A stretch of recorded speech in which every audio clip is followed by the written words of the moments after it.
One of the biggest problems with upgrading a G-Class is making it look modern, but without making it look aftermarket at the same time. This is the DMP car design full digital cluster that's gonna be replacing the analog cluster in the G-Class behind us. You're getting multiple new themes that you can choose from, a brand new modernized digital display, and the best part is that you're still keeping all of the OEM features and functionality that you have on the original cluster in the car, all just transferred to this brand new cluster. And the install is a very simple plug and play. My name is Alex at Accessories International. We've been doing this for over 25 years. We're located in Miami, Florida, here in the United States. You can find this digital cluster at our website, accessoryinternational.com. And here we do the installs, we use the products, and we support them every single day. Let's show you how to get this in the car.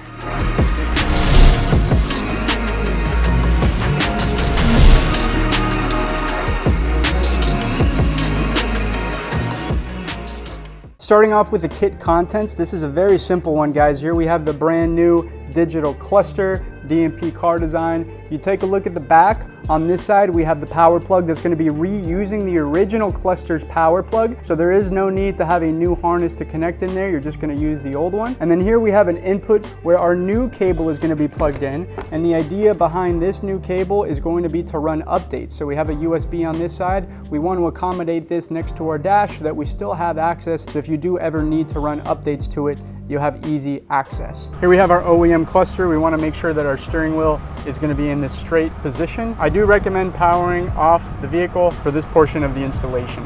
And then on the bottom side here, you can see we have this little plastic piece that's going to be pulled outward. There's little clips on the back of it that are retaining it in place. So you simply need to pry this towards you here so that we can release this bottom piece, and then we'll expose the two screws underneath. Plastic piece goes from the top all the way around through the other side and then back up through here. We'll use our pry tools to gently release the plastic trim piece and then completely remove it.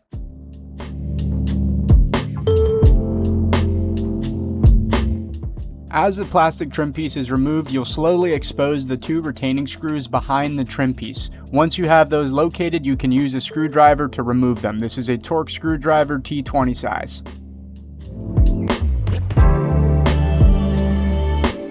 From here, we need to grab our cluster from the top edge here and pull it outwards.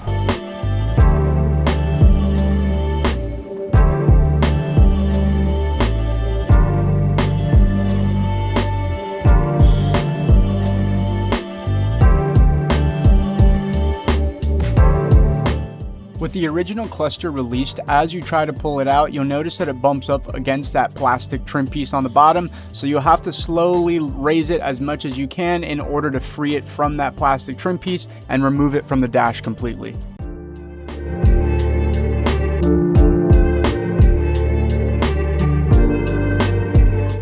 Be careful not to lose the trip reset button as you remove the original cluster. The original power cable on the back of the cluster has a lever mechanism that can be pushed downward to release it from the back of the cluster.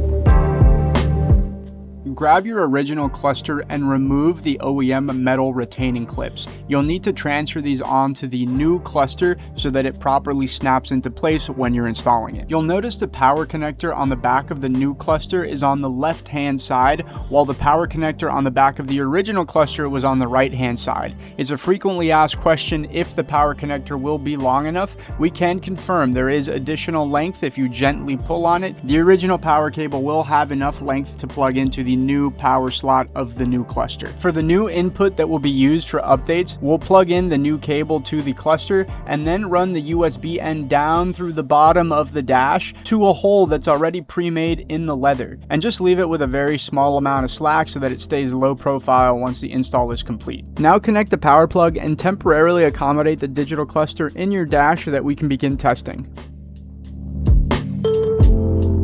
Now with the cluster turned on, you might notice that we have kilometers per hour displaying, and there may be a few settings that we want to tweak. So we'll start off by hitting the back button here. You can scroll through these with the left and right buttons, and we're going to go over to our system settings. From system settings, we're going to go down to factory settings. We're going to select 0, then we're going to hit the up button, 1, hit the up button until we get to 6, and then we'll hit the up button until we get to 9. Then we'll hit OK. and you'll see that that opens up our factory settings. As we scroll down, you'll find mileage unit. You want to switch that to mile. You'll find fuel unit. You want to switch that to miles per gallon. And temperature unit, you want to switch that to Fahrenheit. As you go down, you may find other settings that you can tweak, but for now, we'll leave that be. Then we'll go into our factory settings one more time. This time we'll go passcode 0, 1, 6, 8 instead of 9. And you'll see that that opens up a new series of settings that says advanced settings. Depending on the passcode that you put in there, it will provide different setting access. And from these advanced settings, you'll see that we are currently showing that we have no gas down on the bottom, and it tells us to refuel. So we're gonna set our main tank to 0. And then go down, and our drop tank, we're gonna set to 96.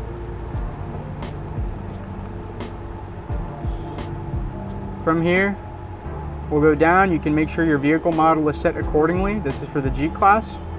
You can see a few other settings, and then we'll go up and we'll hit save. Now you'll see we have our gas properly displaying. Our temperature is in Fahrenheit. We have our time correct. Miles per hour is good, and we're good to go. From this menu option, we can also hit back and then go over to style. And on style, you can change the different versions that you'd like to see depending on what suits your style the best. Now line up the brackets with the holes in the back so that they can properly click in place. Once they're in, take the original screws and screw them back into the same retaining position that the OEM cluster was in, and use your same torque screwdriver to tighten them in on both sides.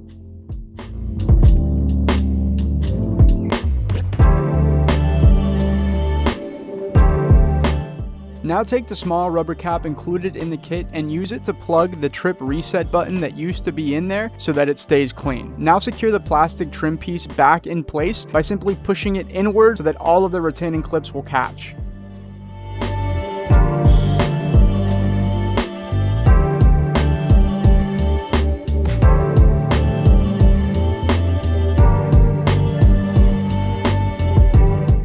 Then leave the USB cable nice and tucked in so that it stays low profile. And you're ready to begin using your digital cluster. For navigation around the new cluster, you see as we press the OK button, we have this green illuminated circle right above the cluster. So we'll press OK again here. You see that half green circle that goes right around. So once we are selected on it, then we can go up and down, and it's going to change the display of just that specific location of the car, show you different information. And then if we press OK again, you see now we're selected on the center. So I can go up and down here, and it's going to change the information that's displayed on the center. I'll press OK one more time. You see now we're selected on the right side. I can go ahead and go up and down, left and right, and change the different information that I'm displaying there as well. And we can hit our back button here. It's going to take us to our menu options. You can go over to the right, access all of your original car information. That's all the OEM settings. Hit the back button again, go to the right. Here we have service information for the vehicle. Again, that's going to be OEM info.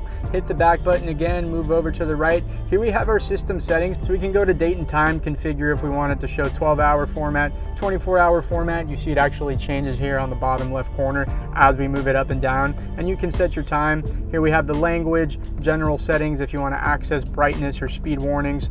And here you have factory settings. Now within factory settings, we have a whole variety of different settings that will appear depending on what passcode we enter. So there are multiple passcodes for our units that you can put in here.